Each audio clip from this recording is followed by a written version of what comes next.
Bom, pessoal, chegou a hora de nós aprendermos um pouco sobre os princípios básicos da automotivação. Os princípios são um conjunto de padrões a serem seguidos por uma instituição, um profissional ou uma pessoa comum.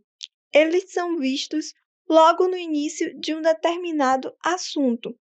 Eles também são associados a estudos, como os princípios de direito e os princípios de física. É importante para qualquer fundamentação possuir princípios básicos, pois são a partir deles que serão desenvolvidos as outras ideias e estratégias. Existem também princípios que os terapeutas devem executar durante o tratamento. Eles servem para ajudar tanto o paciente a conseguir passar pelo processo de mudança.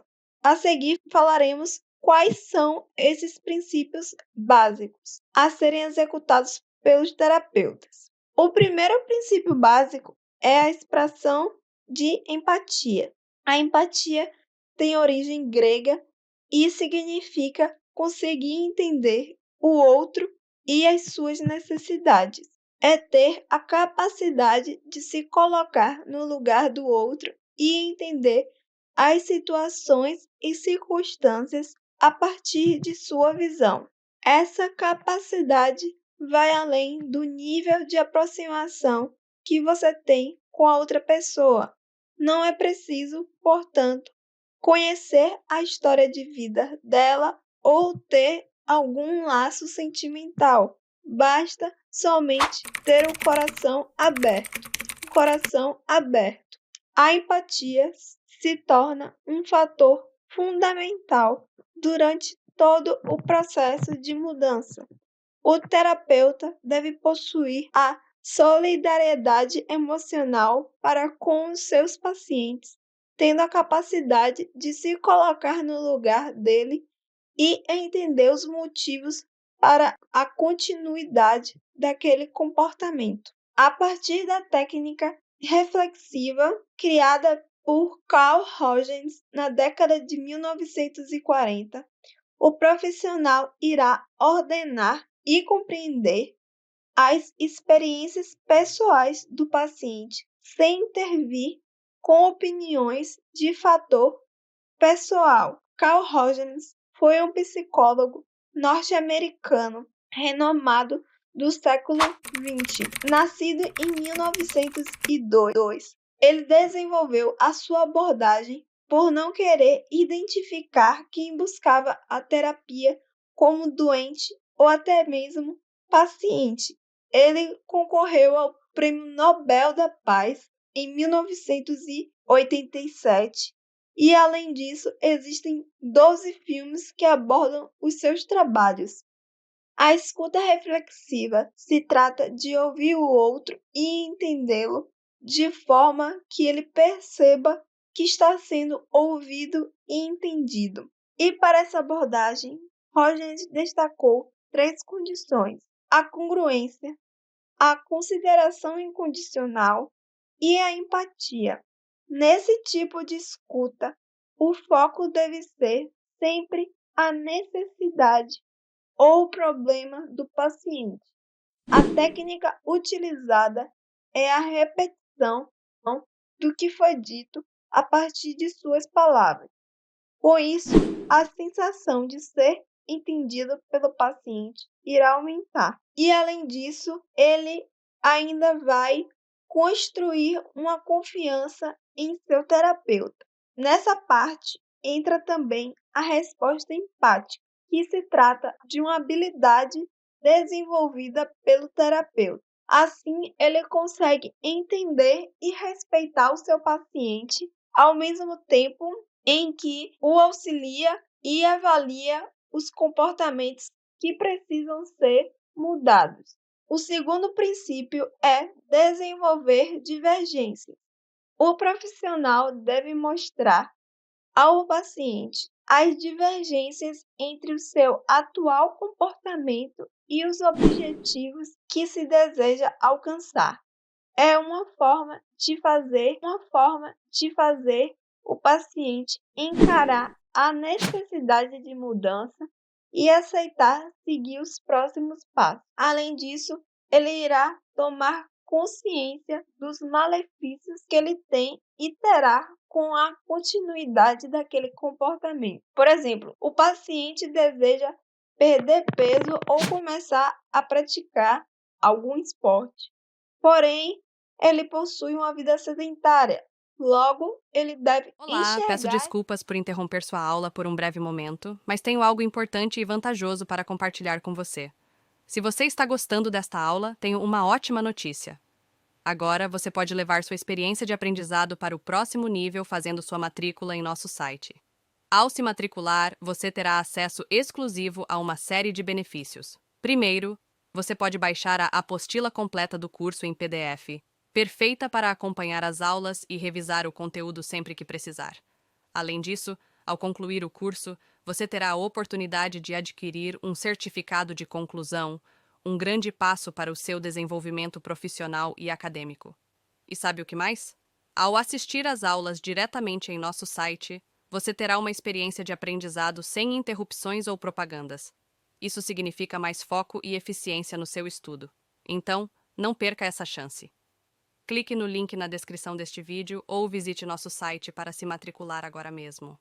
É rápido, fácil e vai transformar a maneira como você aprende. Agora, vamos voltar à aula. Obrigado por sua atenção e nos vemos no site. Ele deve enxergar essa divergência entre condições e partir para o processo de mudança. O terceiro princípio é estimular a autoeficácia. A autoeficácia significa acreditar na capacidade de realizar uma determinada atividade, ou seja, não basta apenas a habilidade, capacidade de realização. O desenvolvimento dessa palavra, criada por Bandura, tem a capacidade de influenciar os nossos objetivos, as nossas ações e os resultados que obtivemos durante toda a nossa vida. E como vimos anteriormente, desenvolver a confiança em si mesmo é essencial para todo o processo de mudança.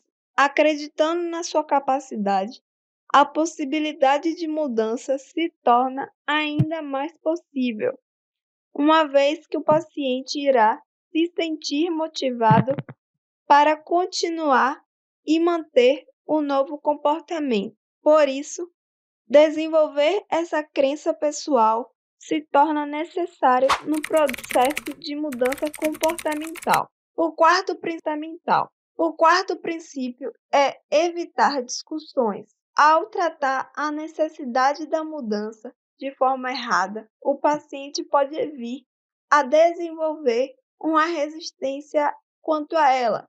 Bater de frente e usar uma abordagem agressiva não são as melhores opções. Portanto, o terapeuta não deve discutir com o paciente e deve sempre buscar as melhores palavras e tons, se adequando principalmente à sua idade e personalidade, pois esse tipo de abordagem de discussão se torna ainda menos eficiente ao se tratar de crianças ou pessoas com a personalidade forte. E caso o paciente ainda assim desenvolva resistência, existem técnicas que podem ser usadas.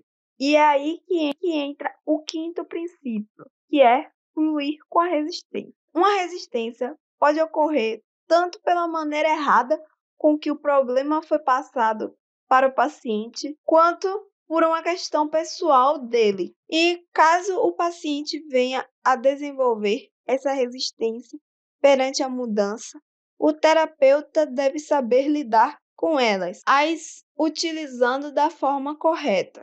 Para isso, existem algumas dicas que podem ser utilizadas, que consiste em fazer o paciente enxergar outros meios que irão possibilitar a mudança. Assim, ele irá conseguir enxergar o processo de forma positiva.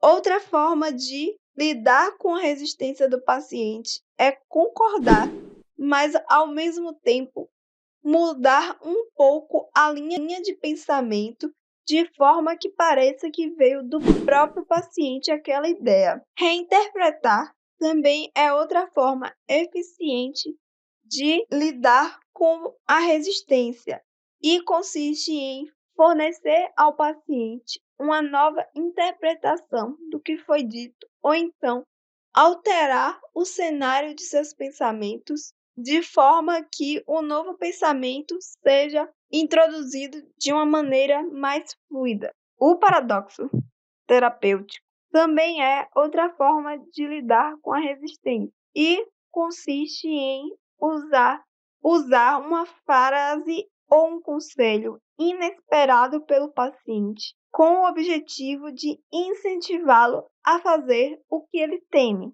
Destacar o controle e a escolha pessoal é mais uma forma que o terapeuta tem de lidar com a resistência do paciente. E ele faz isso deixando claro que no final cabe apenas o paciente a última palavra e decisão de se ele irá mudar ou não. Outra maneira de lidar com a resistência do paciente é através da reflexão simples, que consiste em analisar o paciente de uma forma que evite aumentar as suas resistências. A reflexão amplificada também é um meio eficiente de lidar com a resistência do paciente e consiste em ampliar ou exagerar o pensamento que foi dito pelo paciente, de forma que ele consiga enxergá-lo de uma forma melhor.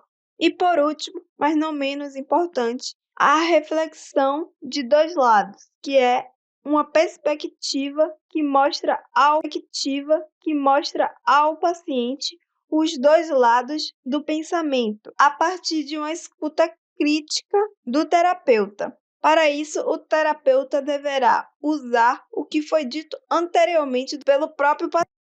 E aí, tudo bem? Estou passando apenas para deixar um recado bem rápido para você que acabou de ver essa aula e que gostaria de assistir a todas as aulas desse curso. É bem fácil, basta você clicar no link que está na descrição deste vídeo ou acessar www.novacursos.com.br. Fazendo sua matrícula em nosso site, você terá acesso a todas as aulas desse curso e mais centenas de outros cursos, além de poder fazer avaliação. E caso você queira, poderá estar adquirindo o certificado com um valor bem acessível. Esse foi o recado que eu queria dar, aguardo sua matrícula. Até breve!